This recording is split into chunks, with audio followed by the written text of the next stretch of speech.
This is Andi Purewal for Boxing News. I'm joined by David Price over Zoom. David, it has been a while since we've been able to do one of these. How's life been treating you? Good, Andy. Yeah, all good. Sorry, I haven't been very responsive to your request for these, but we're back. Got there in the end, but everything's good. Thanks, mate.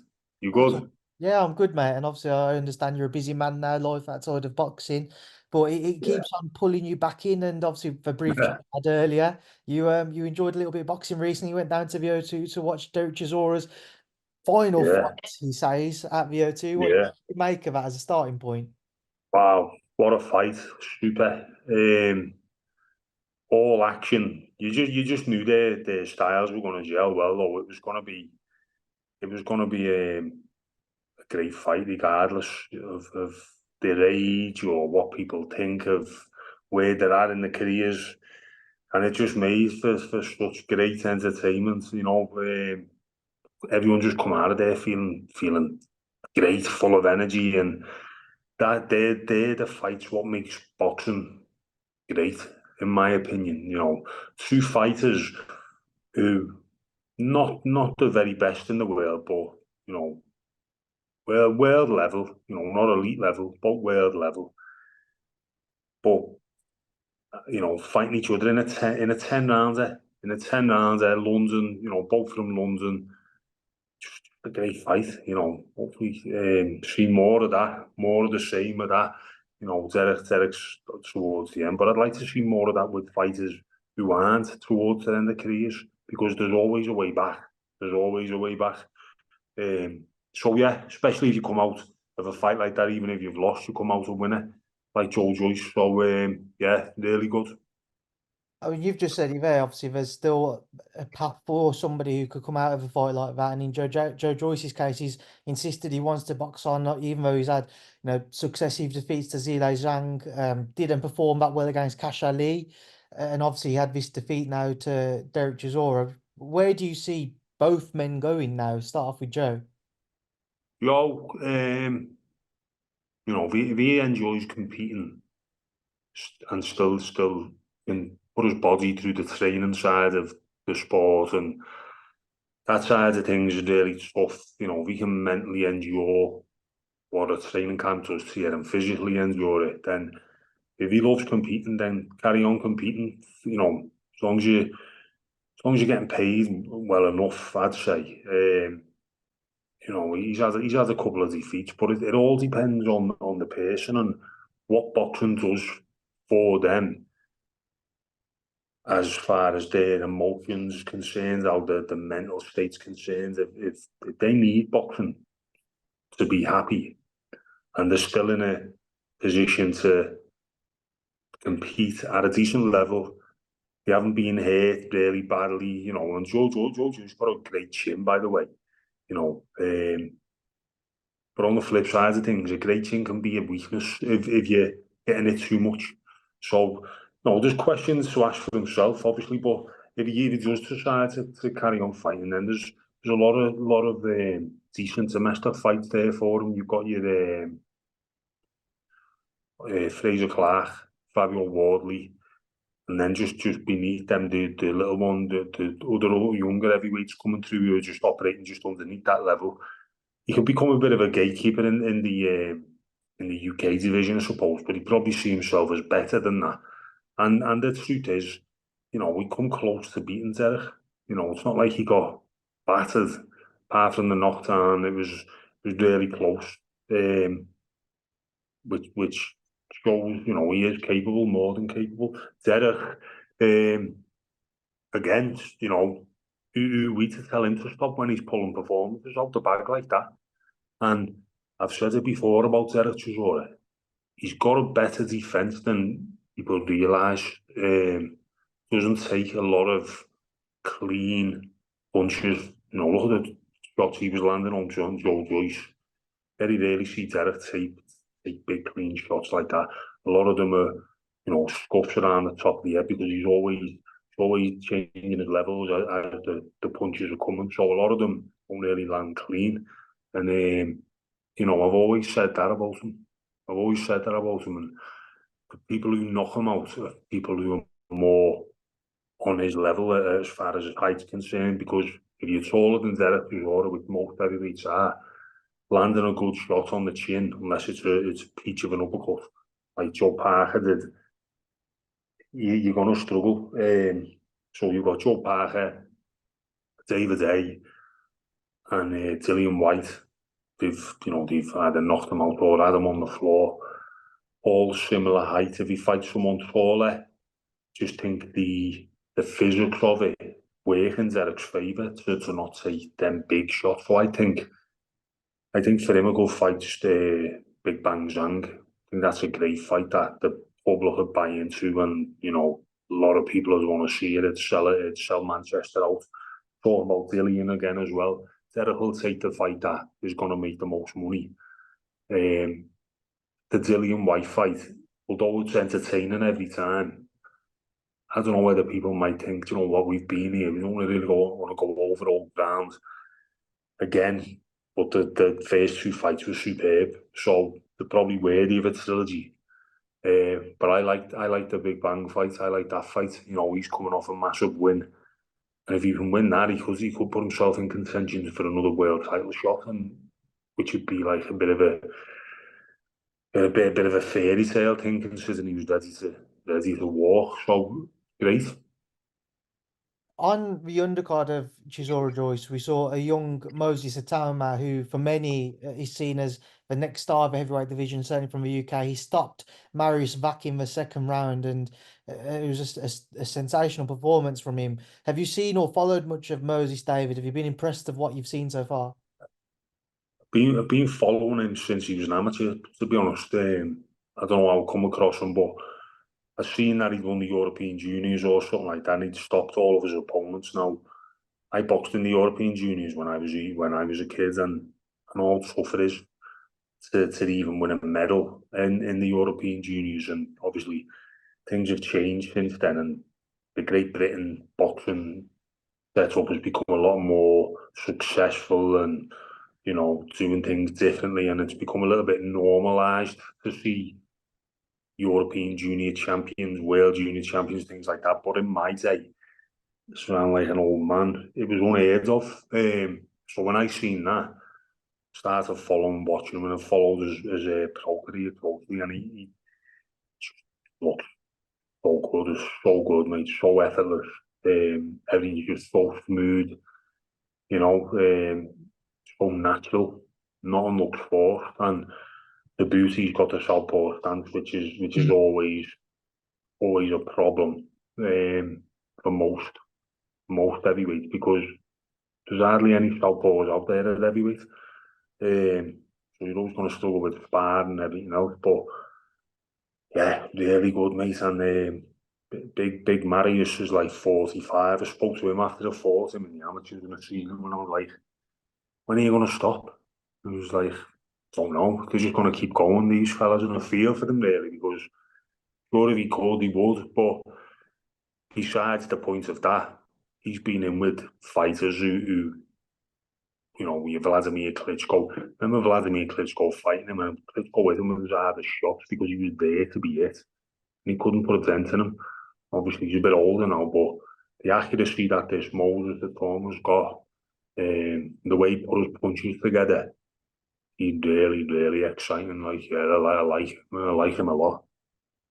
There's a lot of talk about kind of where you go with him, and trying to keep expectation, not necessarily to a minimum, but not to just kind of pile on him as seeing him as this superstar, even though I've myself have called him that in this interview. If you was to kind of match make him next, what kind of route would you go down? Because there's this eagerness to give him rounds, but also you want somebody who's competitive and will come to try and beat him. It's a fine line, isn't it? That once you cross it, you can't go back.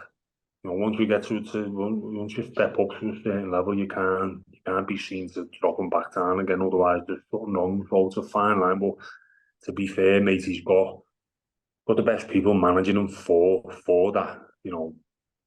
Bar none in the UK, I'd say, how to guide a fighter, how to manage, how to pick the right fights. As I said it before, it's not about who you fight, it's about who you don't fight. when you're coming through, and it's about avoiding certain situations, certain opponents. Not always in a rush to break this record or whatever. I think they should just take the time a little bit, because they've got a hell of a long time in front of them for this lad's career to blossom and become something extra special. So, yeah, it's just you're talking to someone who's going to give him rounds, but he was supposed to give him rounds. I'm thinking, a bit of a tough European, like I think Johnny Fisher might be fighting Ruzenko next. I think he's about my age, because he was in the European juniors when I was there, Ruzenko. He's tough, short, compact, them type of fighters who are less likely to take clean shots, got the chin tucked in all the time, rugged. Someone like him would be a good one for Moses Itauma, even after Johnny Fisher's fought him.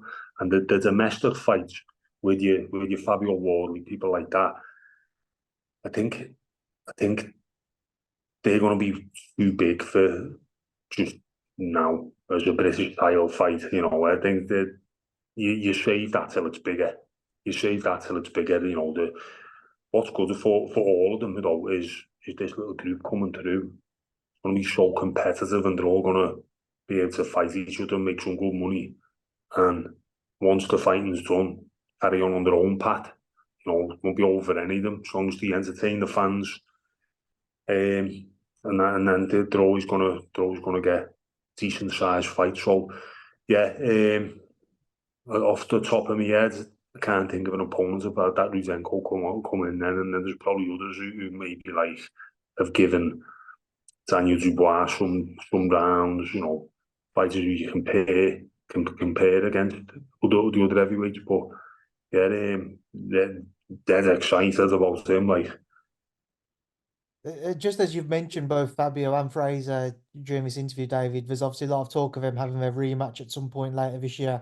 When that does swing about, what do you expect to see in the second outing between the pair of them? Difficult to say. It depends what the first fight took most. What it took most out of either fighter, who it took most out of. Who's the fresher?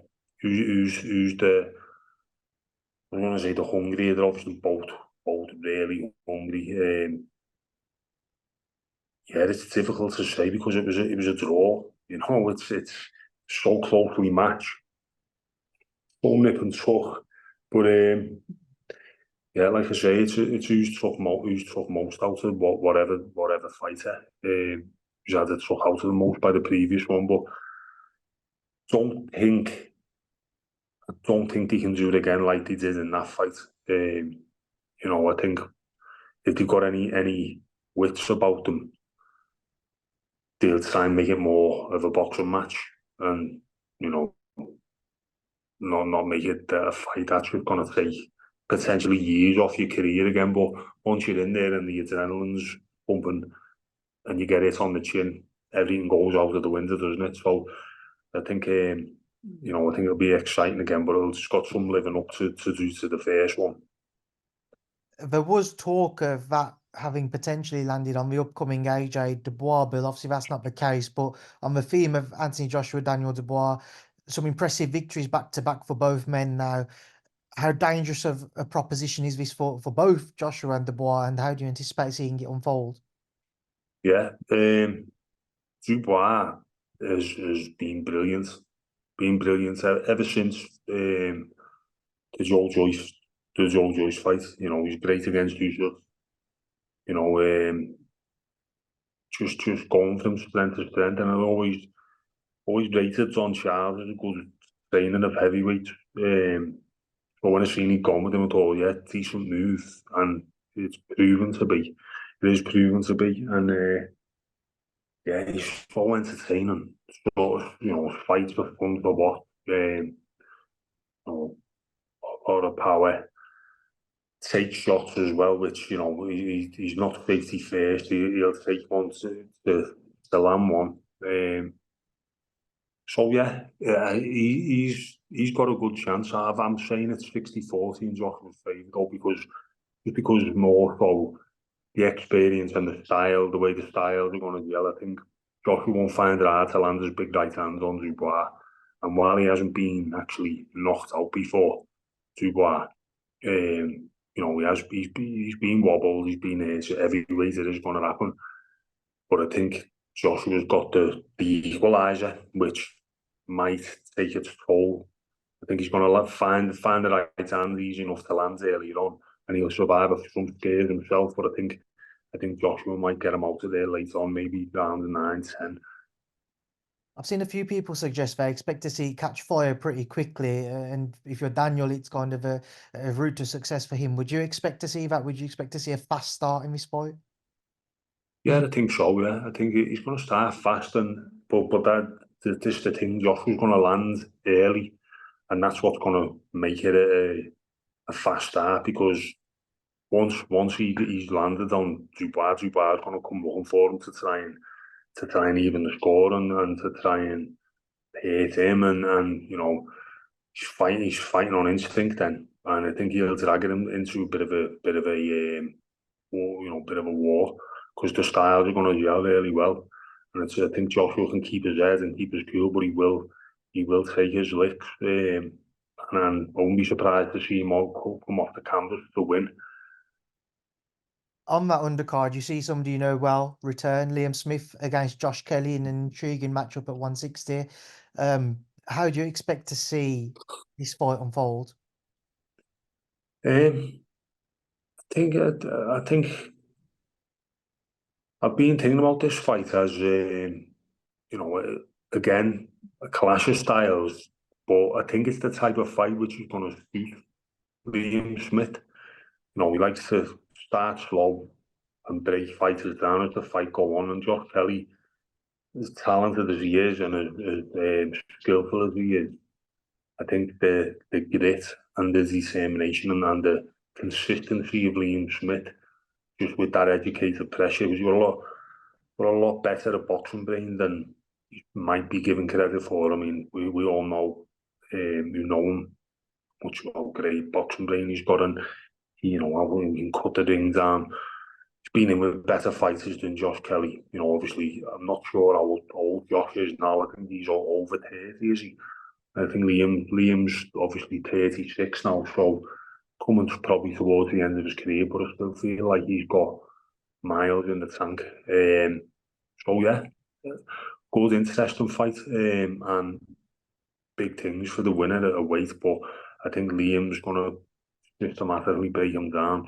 Might lose a few rounds early doors, and I think he'll win on points in the end. David, take me towards the back end of this year. We get to see what was a topsy-turvy, undisputed heavyweight fight ran back, not for undisputed this time around, but yeah, Alexander Usyk, Tyson Fury, the rematch. Will it be repeat or revenge? I think it'll be a repeat. I think it'll be a Usyk points win again. I just think the fact that now he knows for sure that he can beat the top dog at heavyweight, and he is the top dog. I think he's only going to go from strength to strength, and he just seems to find a way to win. I find like something extra inside, where you're looking at him in certain fights and it looks like people are matching him round for round. He always seems to come away in the end, don't pull away with something. He just finds that extra something, and that was the Joshua second fight was an example, but this last fight was a perfect example with Fury, where he's fighting the man who always finds a way to win, and he outdone him at his own game. He found a way to win. He had him hurt, he had him all over the place, and he had his rocky moments himself. But he's going to go from strength to strength. But the question is how Fury's going to react to a loss for the first time and God knows how long. So, he's going to have to come out back against the wall and then try and do something a little bit different, maybe, because what he done in the first fight was working to a point, but then something happened and he just seemed to work it out, and that was it. So yeah, I think it's more likely, edging towards he should probably winning again. Yeah. And then just before we wrap this up, I want to go back to this past weekend because Martin Bakole produced a stunning stoppage victory against Jared Anderson. What do you make of that, and where does Martin Bakole go from here? I could see it coming, to be honest, because I've watched, followed Bakole, and he just can't get a decent shot really until now. You know, he's beat some good fighters, and you hear great, stories of how good he is and in the gym and everything else, and he's a monster of a man, isn't he? And he's only really going to get a shot if he just forces it. And respect to Jared Anderson for taking the fight against a man who no one really wants to fight. But I could see it coming. I could see it coming. Just thought he's a little bit too young, bit wet behind the ears. Jared Anderson probably got a lot of maturing to do as a heavyweight. McCauley, like I said, is a beast of a man. So great win, great performance. Moving on from that though, there's loads of big fights out there for him. I mean, him and Derek Chisora is a great fight. Dillian White's a great fight. Who's going to fight him though? Don't think people will be like queuing up to fight him. It's a matter of like finding a reputable name who'll probably fight him for not that much money. That's what it boils down to at the end of the day. Because I don't think, because he's from Africa and he's based in the UK, he hasn't got a massive following. He's got a big local following of people who know him and things like that. So the promoter's going to have to try and do it on the cheap a little bit, unless the Saudis get behind him and they've seen him beat their man. They say, right, let's just get behind this fella because he looks like he could do something big. But again, another good one for him would be Big Bang Zhang. That'd be another great fight, a great fight to watch. Joyce is coming off a lot, would be a great fight. So I think Joyce is the one for me, actually, thinking about it, because yeah, he's a big name in the UK, and this is what big man's after, beating a bit of a household name. Joyce is coming off a defeat, shouldn't be too hard to do a deal. So I think that's a good shout, yeah. Final one from me, David. We saw Jarrell Miller and Andy Ruiz Jr. fight to a draw, but many felt Jarrell Miller had done enough to have his hand raised. Did you feel the same? Yeah, I did. As much as like I still think he shouldn't even be fighting. I did. Yeah, I thought he landed the cleanest shots, done more work, and Ruiz looked like he was just trying to. A lot of the time, it looked like all night Ruiz was just reacting to what Miller was doing rather than, doing his own work.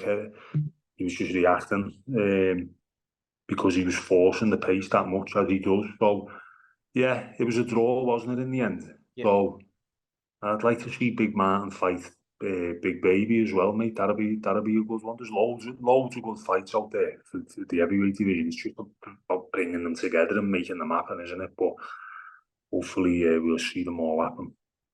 Right, David, I'm leaving you to enjoy the rest of your day because whilst we've been Cheers, talking, mate. the phone's been going off. So I appreciate you jumping on. Thanks. Hopefully, we'll catch up again soon. Cheers, mate.